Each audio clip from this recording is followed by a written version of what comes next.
So thanks for inviting me today. So I'm going to talk about our work with the AI-MULTIPLY Consortium, and I'm sure some of you online today will have either been directly involved in this or will know people that have been involved in it. It's as much a Wolfson consortium as it is a consortium for my team in the William Harvey. So AI-MULTIPLY, what it actually stands for is using artificial intelligence to characterize dynamic interrelationships between multiple long-term conditions and polypharmacy across diverse UK populations.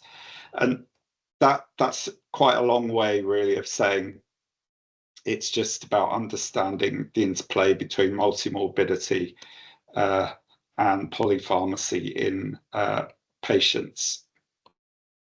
And multimorbidity really is quite a substantial problem for the NHS and for the health of the country.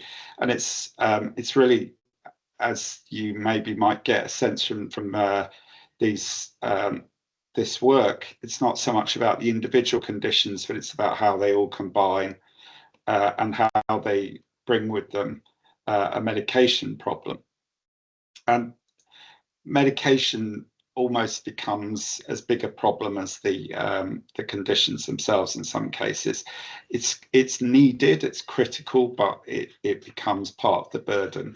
It also becomes part of the work, and we've heard from patients that actually figuring out how and when to take their medications throughout the day is almost like a full-time job, because they've got to time their next pill and things like that. So it's quite a task. So as we've started to look at multimorbidity as a problem, one thing that comes out is that it's actually a socio-economic problem. And if you look at all of these different conditions, you can see that many of the major conditions that underpin multimorbidity are much larger problems in more deprived populations. So AI-MULTIPLY is an NIHR-funded consortium, part of the AIM programme. And the AIM programme is a sort of a portfolio of investment by NIHR. Started off with some small development awards, which we got one of those.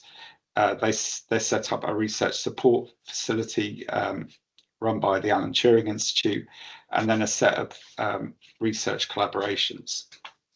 And so our consortium, AI-MULTIPLY, is one of 7 consortia that were funded, each with similar goals to understand multimorbidity, but with slightly different angles, really.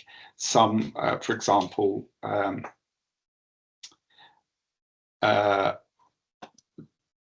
so Decode looked at multimorbidity and intellectual disability.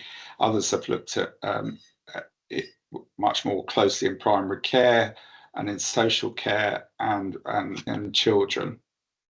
But AI-MULTIPLY is focused on polypharmacy and multimorbidity, and also there's another consortium, Dynamics, led from Liverpool, that also has a big focus on polypharmacy. So these consortia are spread across the country, and it's quite a nice spread. And AI-MULTIPLY is jointly led by myself and Nick Reynolds in Newcastle. So the consortium is roughly equally split between Newcastle and London. So our objectives in AI-MULTIPLY were to take national discovery data sets, mainly UK Biobank, which was analysed by Newcastle, and CPRD, which we analysed in London. And the aim was to take the findings from these and to look at how we can then explore these findings in local data sets, the Great North Care Record in Newcastle and the East London Patient Record. And we also looked at replicating in other data sets, working with other consortia. And this slide was what we proposed to NIHR when we were going for our funding. And we've kind of done most of what we said we'd do. We've looked at the event order and spatial order of events using bursty dynamics, and I'll talk a lot about that shortly. But we've also looked at ways to characterize events, cluster events, predict events. And the aim with this is to move into identifying high-risk populations and potential tipping points in patient journeys in multiple long-term conditions. And the idea with this is that we could then potentially feed into local and national policies and develop clinical support tools and dashboards. So this is just an overview of the data sets that we used. So in London, and what I'm going to be focusing on is our analysis of CPRD. So we took 4 million patients from CPRD Gold that were sourced nationally. And these are patients that have got 2 or more long-term conditions. And then for a replication data set, we took 3 million patients from CPRD Aurum, which are across all of London. And these also are 2 or more conditions. And they're quite different. In the Gold is representative of the whole UK, but less representative of socially deprived areas and certain ethnicities. And London Aurum is more representative of London and social deprivation, and it's more ethnically diverse. And we've got here primary care data and linked secondary care with HES and outcomes. So one of the first things that we did in AI-MULTIPLY, and I think something we continue to do throughout, was to actually work hard with patients. And we kind of tried to summarize what we were going to do with this project again when we wrote the grant. And we talked about patient lenses and inequality lenses. And I just wanted to sort of talk about how patients were involved. So we had a huge patient involvement throughout the project, with meetings on a very regular basis, about every month.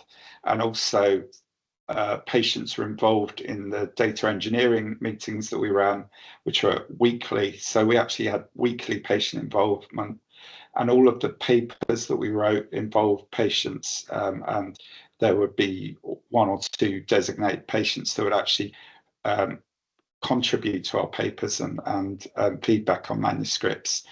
And we've got cross-site advisory groups. We had effectively 2 teams, one in Newcastle and one in London, which was basically led by Social Action for Health. And we really got into exploring AI with patients in the London team, working with Social Action for Health. And this was led substantially by Lizzie Renfrey, one of my PhD students. She's actually funded on the Wellcome Trust Health Data in Practice course, but we kind of borrowed her for AI-MULTIPLY. And so Lizzie led a number of workshops working with the local East London population to understand what AI in health meant, and to understand what multiple long-term conditions and polypharmacy meant to these patients. And the workshops produced a lot of really, really interesting art. Some art produced by patients, and then we also had a visual minute taker. And it really captured a lot of themes for patients that, for example, that polypharmacy and medication feels like a spiral where you take medication, you get symptoms, you take more medication, you get more symptoms, you take more medication, and so on. So it really gave us a much sort of more holistic view of what multiple long-term conditions and polypharmacy bring to the lives of patients. And it really built trust and really good lines of communication between our teams, and importantly, the whole team. So postdocs and PhD students, data engineers, they're all involved in these teams and all working with patients. And the workshops are all summarised by this kind of something a bit like the Bayer tapestry of multimorbidity and polypharmacy that really picks out, highlights themes for patients and how AI can feed into that. And the original of this is still with the Social Action for Health team, and they bring it out regularly. But I personally find it fascinating because there's so much detail in here, and there's so much that we can explore and look at ways to incorporate this into our research. So one of the other things that Lizzie did with Mel in the Wolfson is to run some workshops to first to explore what AI in healthcare means, and also how large language models work. And the outcome of these workshops were a series of videos that explained what a large language model is and how it applies to healthcare. And we got one of the videos translated into Bengali, and they're all posted on YouTube. So again, it's a really very sort of concrete outcome of AI-MULTIPLY. And we also ran a lot of art workshops, and these are workshops where patients were asked to explain their how they felt about their multiple medications and their conditions and their health generally, using things like collaging and with these symptom body maps. And the symptom body maps are really interesting as well. So here we've got patients that have explained how their symptoms differ and that they're asymmetric in nature. And this is something that really would be really interesting to see if we can capture this, because it is actually, if you look at SNOMED, the clinical ontology, you can actually capture symptoms left or right sided. So it would be potentially possible to explore and systematize what patients tell us about their health. So just moving on, another area that we focused on is around data visualization, around polypharmacy. So this is work done with by Raphael Henkin, data engineer in our team, and he's developed a tool called the polypharmacy workbench that allows you to look at polypharmacy and outcome associations, or to do case control analysis. And this, in this case, we have our CPRD data set loaded here, and you can run queries on the data set. And it covers a range of areas. It allows you to explore the interaction between multimorbidity and polypharmacy. You can select patient cohorts, you can do automatic calculations on the fly, and you can find which patients have an outcome and then look at the difference between them.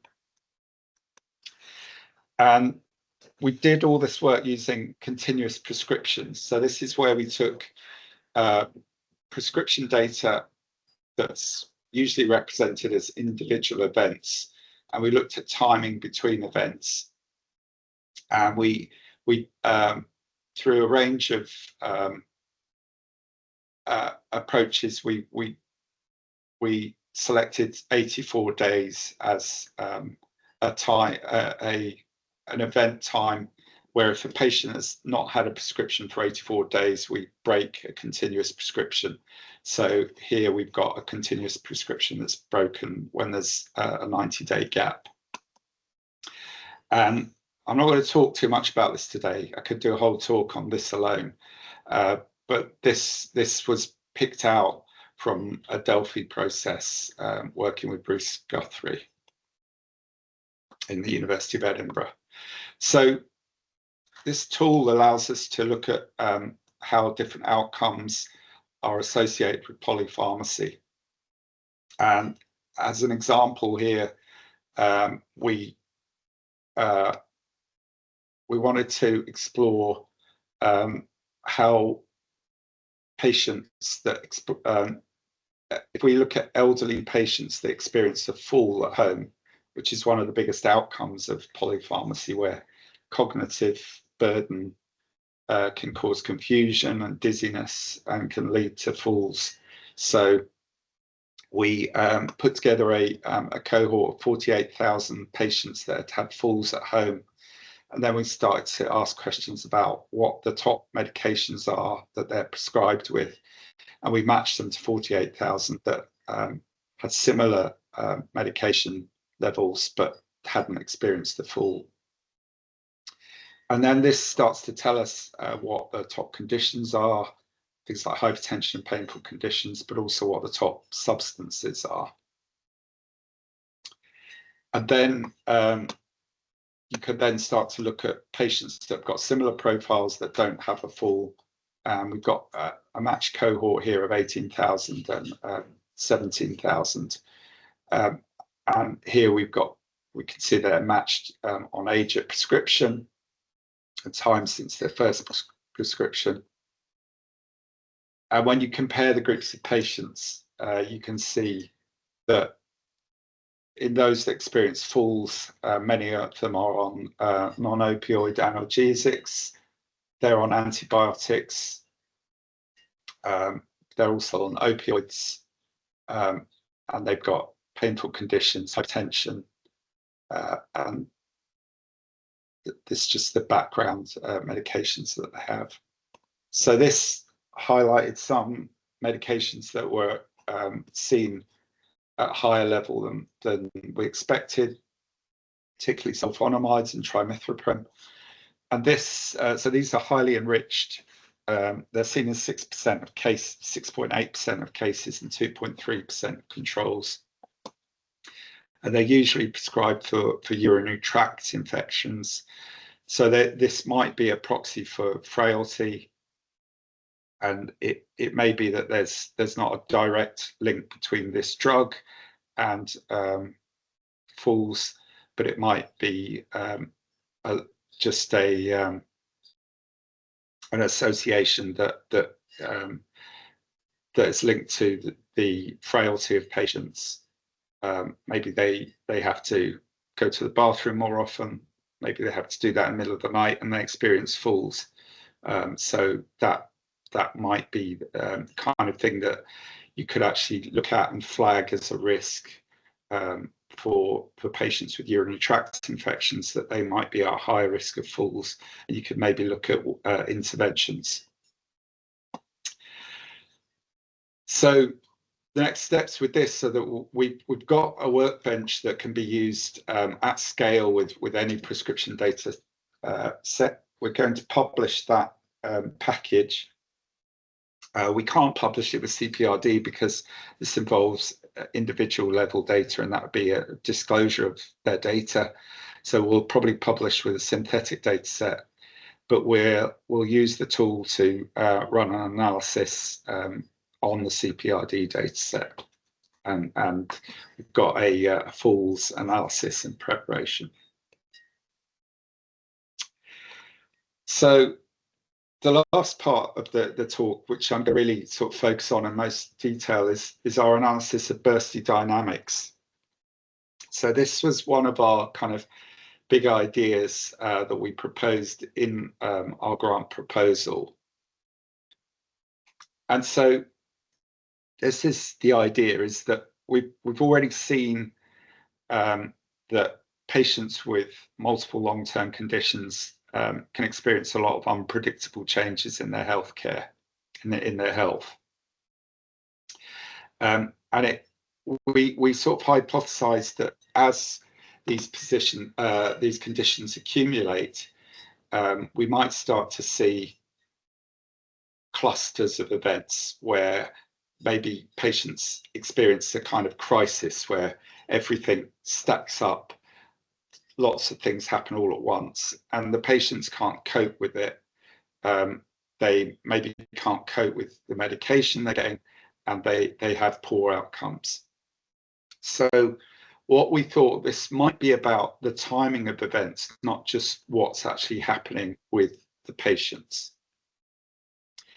And so we looked at other fields to explore the timing of events in healthcare, and particularly earthquake science and fraud detection. These are two fields that have used a method called bursty dynamics to explore the temporal pattern of healthcare events.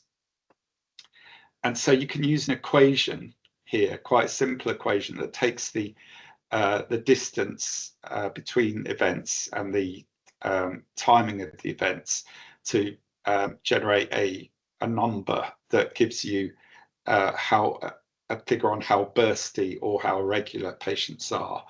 And if events are very, very regular, we've got a regular pattern here. They might be just randomly occurring here, and they might be bursty, where you get a lot of things all occurring in a sort of close proximity. So what we did is we characterized patient events into regular, random, and bursty using bursty dynamics. And then we looked to see if patients with regular or random or bursty events, whether they had different outcomes in terms of their survival or their disease trends.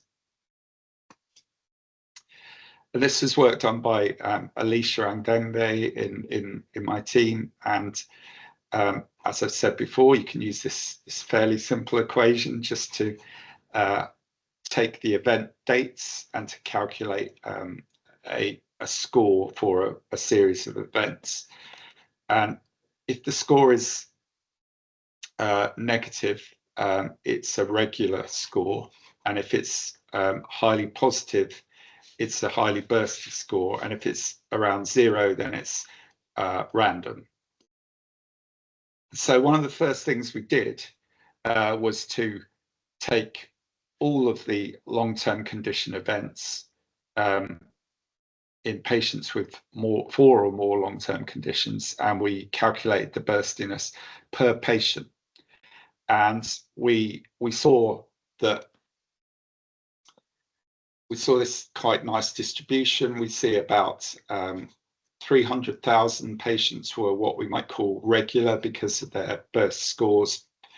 About 1.6 million were random, and about 82,000 were what we might call bursty.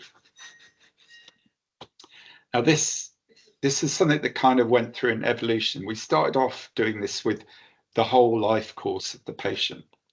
And one of the first things that came out to us and that really quite excited us was when we looked at the premature death rates in patients that were in the bursty group, and then compared those to the death rates of patients in the regular group. There was quite a much higher death rates in the bursty group, and we've got patients organised by a number of long-term conditions here. And so you can see that the regular group is yellow here, and they generally have a lower mortality rate than the bursty group. So this kind of excited us. We thought there might be something here, but immediately you can start to think of reasons why this might be. You know, could it be that this is just, are these older patients because there's no accounting for age here? Are we just seeing events that are occurring later in life that are leading towards death? So we started to really drill down into this.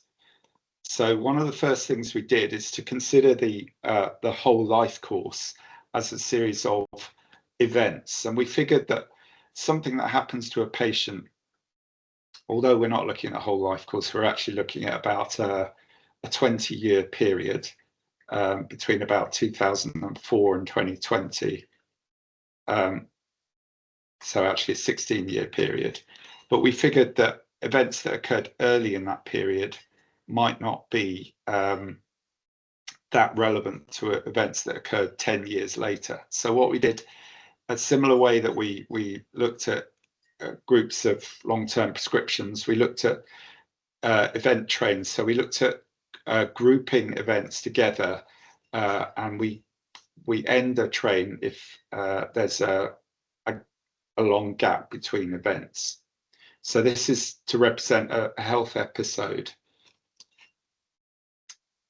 And we hypothesized that these health episodes could have seed events that we can study that might trigger the trains, and that they might be more likely to be causal, that you might see one LTC triggering another LTC. So we calculated burstiness on these event trains. So instead of the whole life course, we identified groups of events, and we calculate burstiness on each of the event trains. We also calculate another form of bursty dynamics, which is the memory coefficient. And this is a measure of acceleration or deceleration in events. So here we've got an example where a series of events are accelerating, which would have a higher positive memory coefficient. And then there are other examples where events are just quite regular, not accelerating. So this tells us about the interdependencies between events. And then we did a discovery and replication study with these event trains in the gold cohort and used Aurum for replication. And we focused on the 204 curated long-term conditions that were used in AI-MULTIPLY that were curated by Sarah Finer's group. And the event trains are defined as trains of events with 5 or more unique events. And we did a sensitivity analysis on that. And we figured that that was about the right number, that are broken by 121-day gaps. And we then looked at burstiness and memory coefficient and looked at mortality and survival and disease enrichment. And when we're looking at outcomes with the train, we looked at what we called the last train. So this is the last train before an outcome. So it might be before death. And in that case, we did an exclusion before the death events because we didn't want to include events immediately preceding death. But we wanted to explore the potentially the earlier events that might lead to an outcome where we might be able to intervene. And when we used matched cohort analysis, we identified other last trains of a patient in a particular age band if we looked in age bands. And so these would be the last train in an age band.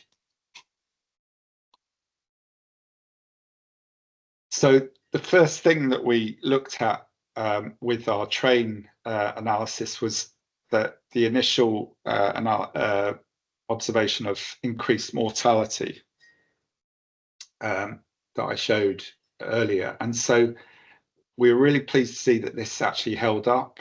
And we did a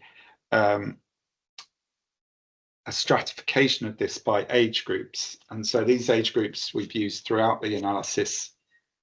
So we took 16 to 44, 45 to 64, 65 to 84, and over 85.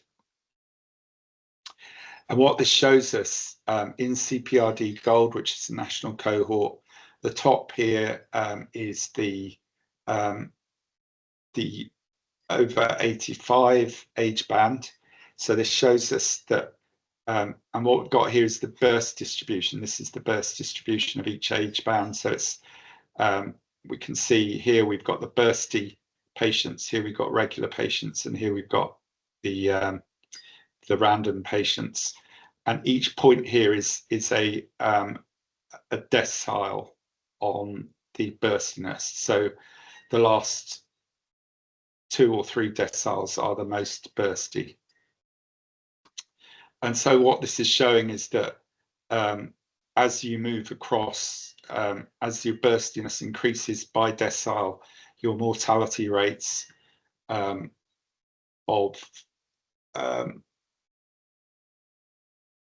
the number here is per 1,000. So the mortality rate increases quite substantially. So we can see here that mortality is increasing by decile, and it's increasing throughout all of these groups, and it increases more in the middle-aged groups. So the elderly groups, we expect mortality to be high anyway because they're over 85, but the 65 to 84 group, we've got quite a steep increase, and also in the other groups. And although these groups look shallow, there are actually quite strong increases here. And we can see this if we look at the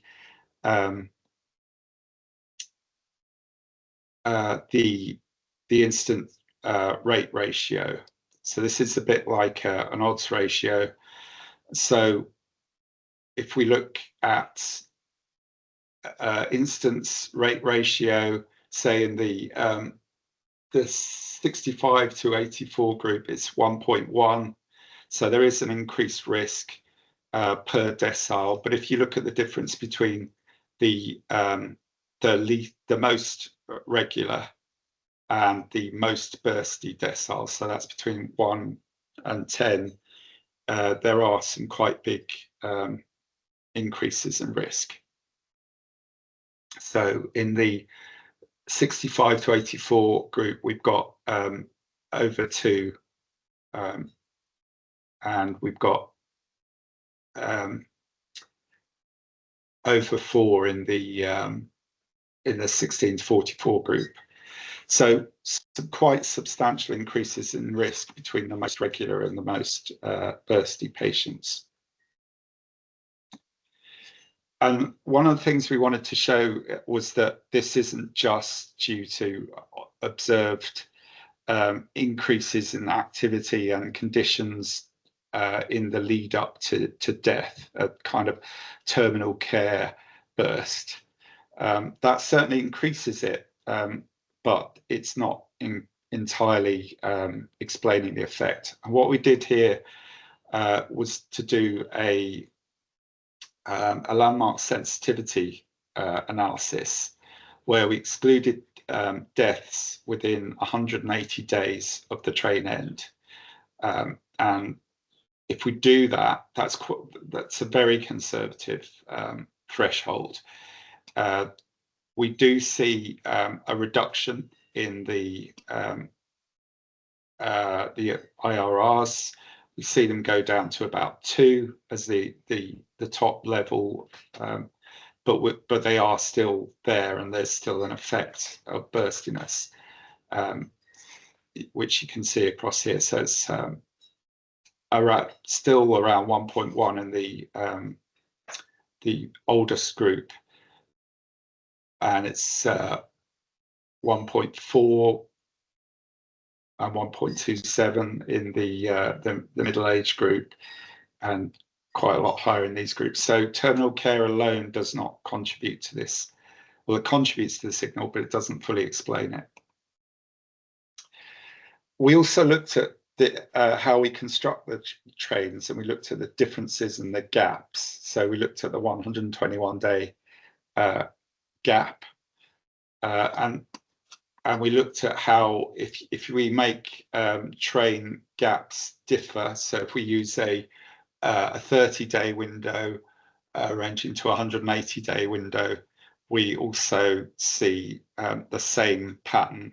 Mortality pattern still remains generally if you have a smaller gap, the structure's more unstable.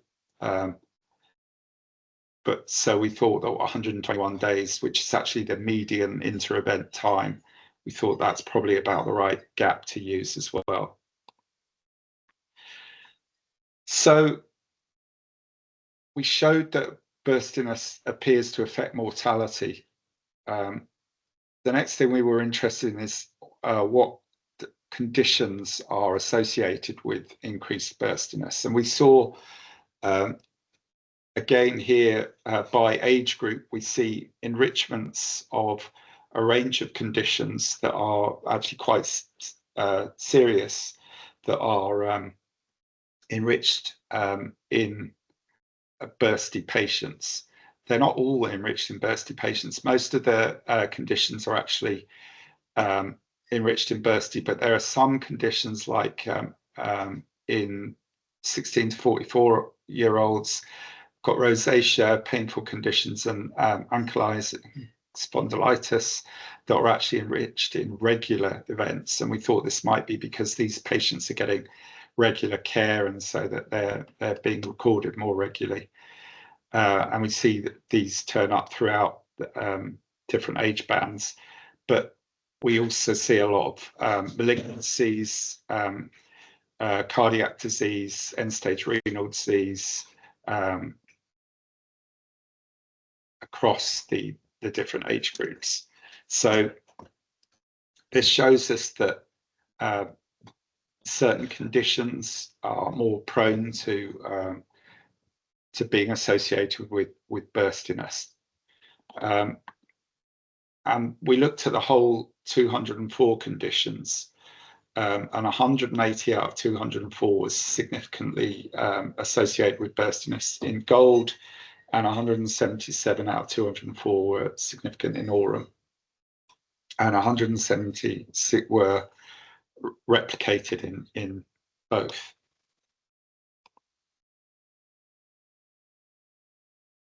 We also looked at survival across a range of LTCs, and here we looked at the survival difference between the regular first quartile and the bursty fourth quartile. And this showed a range of conditions with gold in the orange data point and aurum in the blue data point that have reduced survival over a 3-year period. So we can see things like venous thromboembolism, fracture of hip. A lot of these conditions might be associated with older patients, so we also did a stratified analysis of these, which I don't have to show here today, but you can see that these replicate quite well in aurum. They're not always the same, and some of this might be due to the different demographics of the population. So drilling into these, so one of the conditions that we were interested in was coronary heart disease. And although this isn't one of the most enriched for survival differences, we thought it's an important condition. It's a very frequent condition. We also looked at COPD and fracture of hip as well. I'm not going to show that data, but it looked quite similar to coronary heart disease.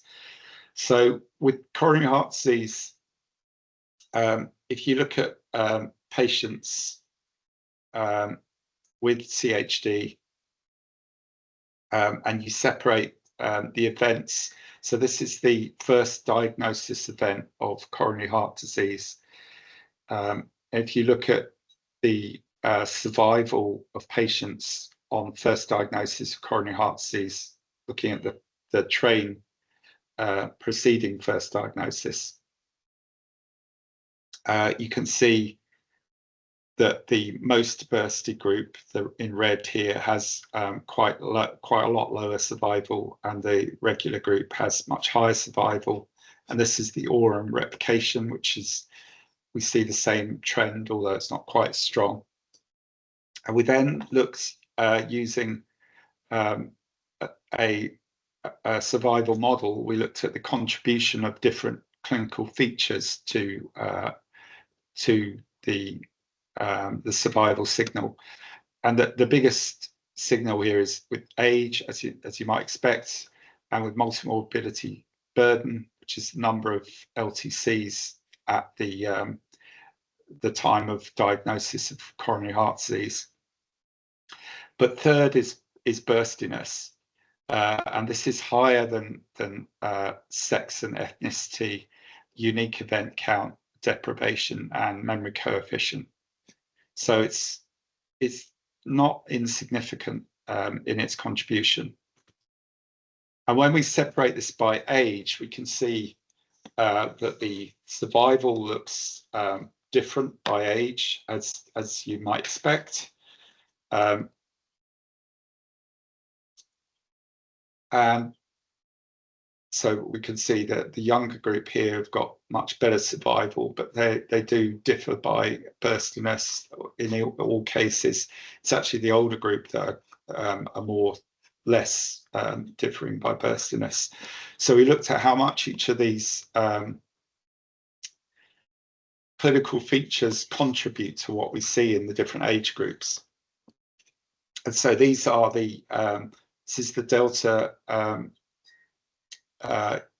C, and what this is telling us is that at the oldest 85 plus age group here, the biggest contributor to mortality is age, totally as you might expect.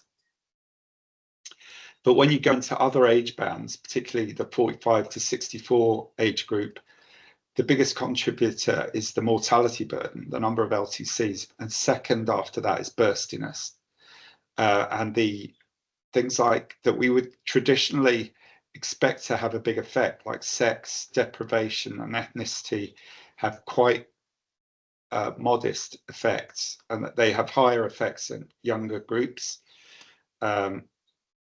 But as a rule, burstiness, particularly in the sort of mid groups, 45 to 64 and 65 to 84, burstiness is about equivalent to deprivation, sex, and ethnicity combined.